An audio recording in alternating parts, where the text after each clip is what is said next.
but you can see that you have 6 different blades on each of these 2 flywheels. And then if I look at them, this is definitely unique because they are actually angled a little bit. So that's definitely interesting. This is a new design. All right, hey everyone, this is Nate, and this is the netRTK channel. I love robotic mowers. These things are so cool to play with and have them cut all my grass. Now, what I have here is the last year's test mule that I had, and this is a Mammotion Luba 2 all-wheel drive. This specific model is the 10,000 HX. The way that Mammotion does their naming is you have the Luba, you have minis, you have the Luba 2, 3, those are the generations.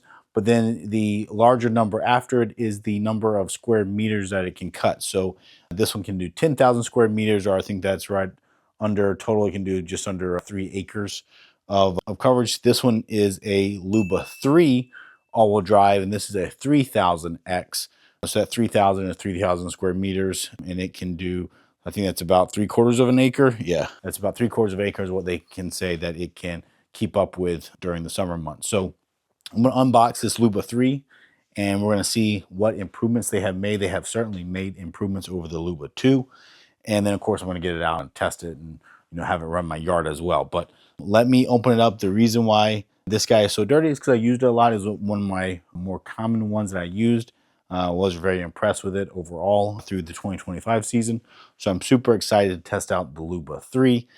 Okay, and before I even unbox it, I can tell right away that the Luba 3 has at least one big change to it, and that's the addition of the LiDAR sensor. So LiDAR is another way for it to see the surroundings. It's not a camera, it's not GPS. It's using a different technology there to map the space and get data about it. That it doesn't get confused about shadows, doesn't get confused by nighttime. It doesn't need any light out there like a camera does. So, and then they call it TriFusion. So they are taking the LiDAR information, the camera information, and the GPS information all together. And then from that, they can get a higher precision, and it can go through the pros and cons of all of them. Because, for example, GPS doesn't work well when you're under trees or right up against a building.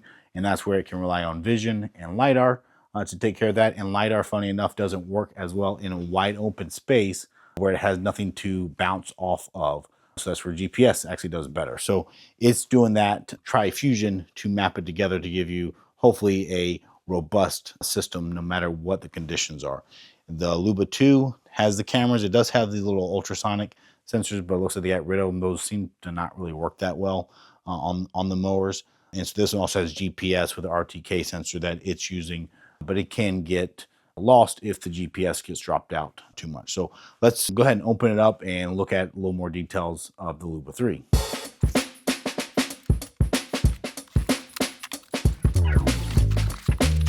All right, so you can see inside the box it has a giant quick start guide that tells you about the different components of your mower, which is great for you to get familiar with it.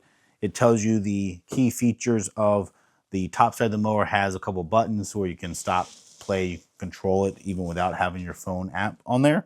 And then, of course, they tell you what all it comes with inside of the box so that you know what to expect and what tools that you might need to get in there. And then, even though this is upside down, this is the steps that you take to do the initial setup. You do have to actually do a little bit of assembly. In fact, this has probably more assembly than the other mowers. It's not a lot, but there are a couple pieces you have to put on to complete this robot so it's ready to start the app initialization and mapping process. Then, of course, we looked at how it's packaged. It's packaged very well, very highly protected. And you can see things like the bumper are not attached when they ship it. That makes it probably a little bit more robust and less likely to get damaged during shipping.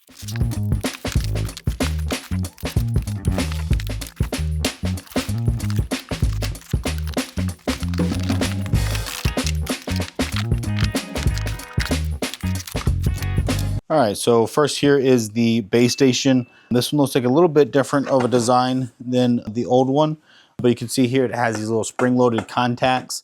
These are a different design. I know that they had a couple issues with the older ones that could potentially get stuck. Mine never did. Mine always worked, but I did read about that online. So it looks like they improved that design there. And then also the size is a little bit bigger as well. But this just goes on the ground, and they have like these plastic screws that you put in. And then it looks like I just install this little top here somehow. Let's see how this goes in there. That's nice and easy.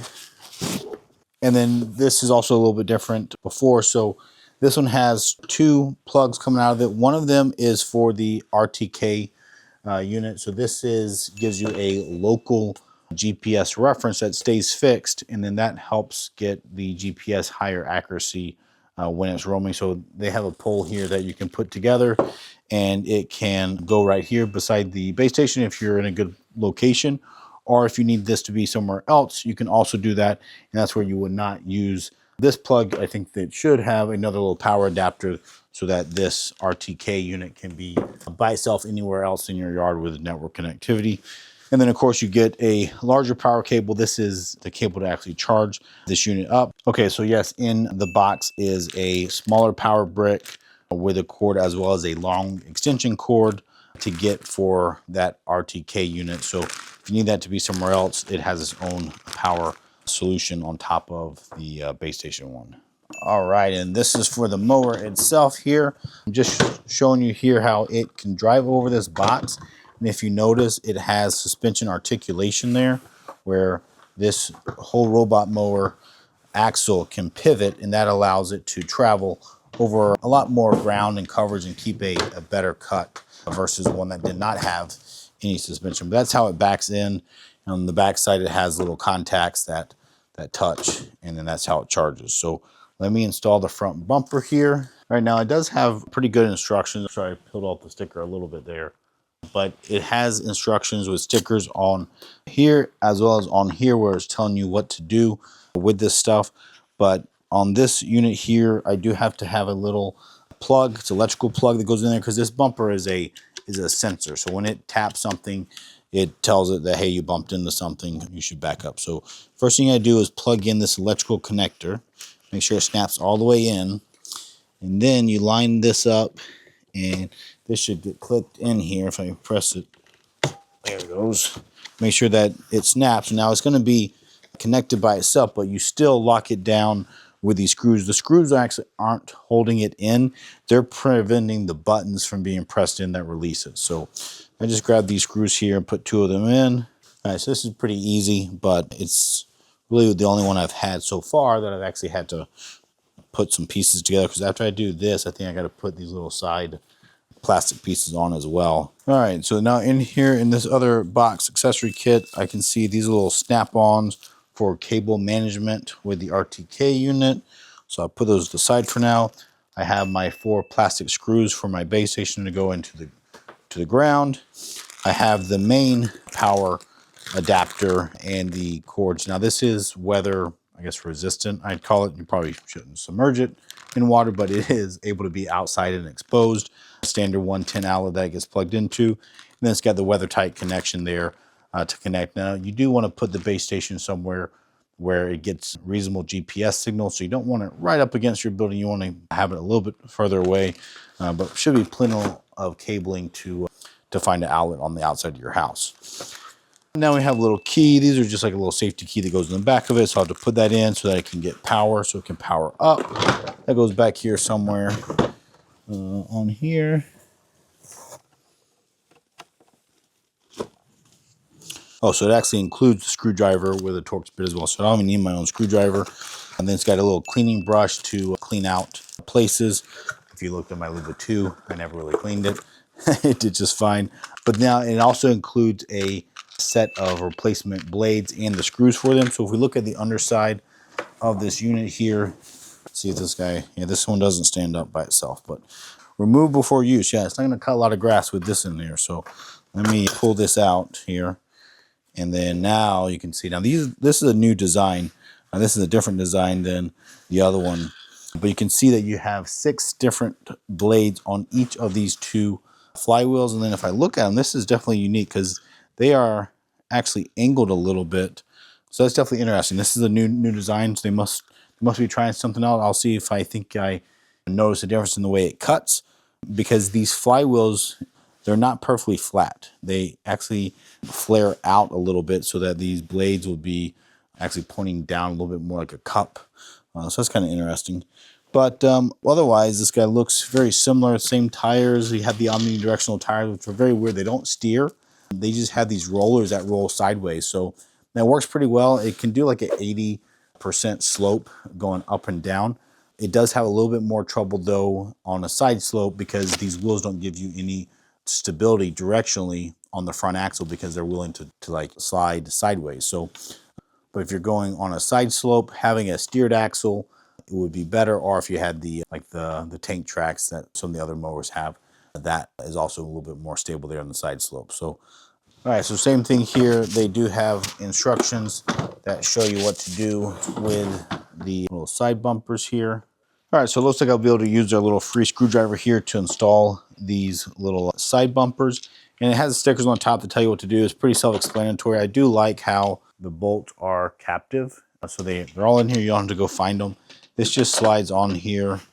Should automatically just kind of pop on and line up. And then I just screw these in. So pretty straightforward. Just 3 screws per each side. And we'll be set up. I think with the mower itself done, we have to install the base station and the RTK sensor. Okay, so that's all installed now. And overall, I would just say that this unit feels very well made. These Mammotion ones always feel very high quality to me. Lots of use of aluminum and high quality stuff. This whole undercarriage, it sure does feel like it's now aluminum now. I don't think this is plastic. If it is a fancy plastic. Okay, yeah, it is plastic, but it's not one of your cheap. This is a very strong, stiff plastic, so it must be reinforced plastic. And let's see how this guy gets set up now. All right, so I have the Luba 3 put together here at least, and I have it charging. It's still actually snowing outside. That's going to be clearing up here soon. It's going to be 60s this week, so I'm excited. I'll get this thing out and going. But here, side by side now, the one thing that I will say is this Luba 2 is the H version, so the higher version. So I think that moves the cutting height up about 1 inch. So it actually sits about 1 inch higher. Otherwise, it looks like the overall shape is about the same between the two units. You know, like I said, the little ultrasonic sensors aren't on the Luba 3. And then you can see that its little camera setup and LiDAR setup are slightly different. I do like this from another aspect that I did have a couple times when this guy, the way it sticks up, it was more likely to catch branches kind of underneath here because it's kind of like a little hammerhead. This new one doesn't have that, so I think it will be a little bit better at not catching stuff like the Luba 2 did. But the other thing they did besides just having the LiDAR, they actually doubled the capacity of the processor on this Luba 3. So I think it's 10 TOPS, so that's trillion operations per second, I think is what TOPS stand for, versus 5 TOPS on this one. So twice as powerful. That's going to be needed, one for the LiDAR processing, but then also trying to do the TriFusion of the LiDAR, the camera, and the GPS. Additionally, what they've done on the Luba 3 is, even though I showed you unboxing that it has the RTK, it looks like it's the same to me, RTK unit as the Luba 2, this is not even required. So this one has the capability of using cellular to do the network RTK, which is now more and more common out there. And that means that you don't have to set up this RTK unit if you don't need it. Now, there are times that it might still be better to have the RTK, so it's nice that they include it because that's normally several $100s to get one of those. So I'm gonna try that out. That means that this one is should be much quicker to install for most people because you literally just do what I did, screw on a bumper and a couple side things there. You set up your base station, you plug it in, and then you hit map. And it can also automatically go out and start the mapping process without any more setup. But you can also do manual mapping. For me personally, with my yard, it's very complex. I have not had one that's done a great job at auto mapping no matter what brand I had, but I'm sure it's getting better. So I'm gonna try it out. We'll see how it does, but know that you can always edit it and do it yourself in there as well. Okay, and then the other improvement that they did make on the Luba 3 is actually on the front suspension. So you see the little fender flares. I mean, I guess that's gonna help because you do see how dirty this one gets, especially in high pollen season. They kind of kicks up all the pollen. Maybe these little guys will help with it. But they say that the suspension is improved, and I can tell by feeling it that it does appear to have more travel here on the Luba 3 unit. If you lift it up, it gets mad. Then the Luba 2 has a little bit less travel up and down on that front axle. So that's supposed to be improved. It means it can go over bumps smoother and bigger. Okay, well, that is the quick overview of Luba 3 versus Luba 2. I'm obviously going to get this out and test it, so stay tuned. Like this video down below on YouTube. Consider subscribing to my channel, and then stay tuned. I'm going to have a lot more videos here in 2026, and I'll keep reporting out on how this new Luba 3 does on my yard. So thanks for watching. We'll catch you next time.